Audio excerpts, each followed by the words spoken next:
час с Тони Переновски и Иван Шонев, избягали от фашистският лагер Кръстополе, партията възложи задачата да поставим началото на партизански отряд близо до София.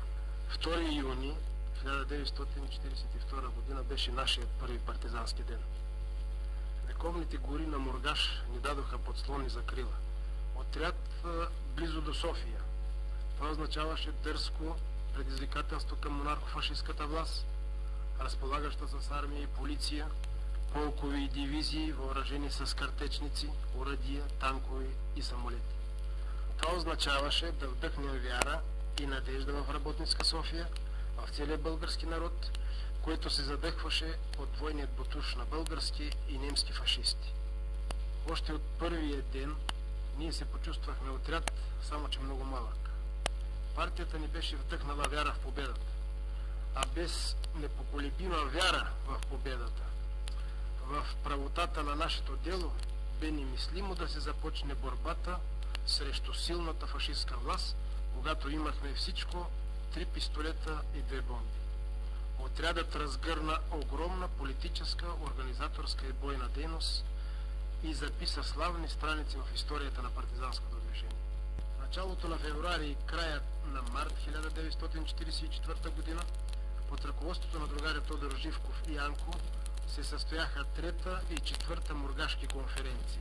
На тях беха обсъдени задачите на партизанските отряди, проистичащи от окръжно номер 2 на Централния комитет на Българската комунистическа партия за разгръщане на всестранна борба срещу монархо-фашистката диктатура и хитлеристската окупация, за провеждане на обща мобилизация на всички патриоти от Чавдарският район и издигане на антифашистката борба на нов етап. Мобилизацията се осъществяваше бързо, въодушевено и организирано, но при изключително трудни условия. В дните след 15 април към хайдушкият Мургаш се насочиха през вражески засади и блокади, по сипи и стръмни пътеки стотици партизани. Заедно с старите дойдоха много нови партизани от всички партийни райони. Сред вековната Букова гора, в горното течение на Жерковската река, устроихме лагер. Жерковското дере се оживи, заприлича на огромен кошар. На 25 април партизаните се събудиха рано. Небето беше чисто, утрото слънчево, а въздуха свеж и прохладен. Пролетта напираше. Нейният топъл полъх ни галеше и радваше. Над 450 партизани, бойци се бяха събрали тук. Настроението на всички беше повишено. Под ръководството на другаря Тодор Живков и Янко се проведе съвещание на командването на отряда и командирите на чети. На общото партизанско събрание другаря Живков, след като говори за хода на външните и вътрешни събития, обяви прерастването на отряда в бригада Чавдар. През 2-годишната си партизанска дейност не бях се срещал с толкова много хора, събрани на едно място. Большинството от тях бяха нови партизани. Разпределихме хората и оръжието в формираните 3 батальона. Остро се чувстваше нуждата от оръжие, боеприпаси и продоволствие. Ето защо още първата вечер след формирането на бригадата в Жерковското дере, батальоните трябваше да преминат в акции в различните райони. На 26 април 3-ти батальон и голяма част от 1-ви батальон под командването на Стефан Халачев Велко проведе смела акция при гара Саранци. Партизаните штурмуваха и овладяха едновременно 3 обекта – склад с оръжие, гарата и свързочната мрежа. Същата нощ 1-ви батальон с основните си сили под командването на Стоймен Костов Ленко проведе акция в село Негушево. Преди полунощ на 2 май 1-ви и 2-и батальон от бригадата заедно с щаба пристигнаха в Елешнишкият манастир, където спря за кратък отдих. Боят започна рано сутринта на 3 май. 12 часа бригадата отбиваше многобройните удари на неприятеля, промъкваше се през засади, пробиваше кордони.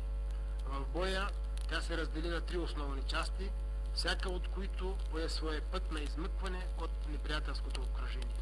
Това беше тежък, продължителен бой, едно от най-големите сражения в историята на партизанската борба в България.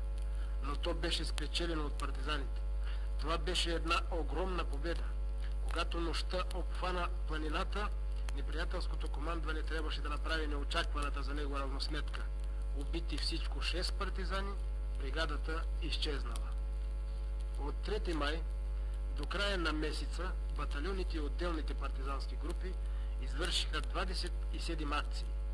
Благодарение на правилното партийно ръководство, на героизма на партизаните и атаците и на поддръжката и жертвоготовността на местното население, бригада Чавдар не само запази своята боеспособност, но нейните сили и боен опит непрекъснато нарастаха. Организирането на въоръженото въстание за завземането на властта стана непосредствена задача. Ето защо в началото на август в София се състоя съвещание, на което другарят Тодор Живков информира за положението на източния фронт и в страната.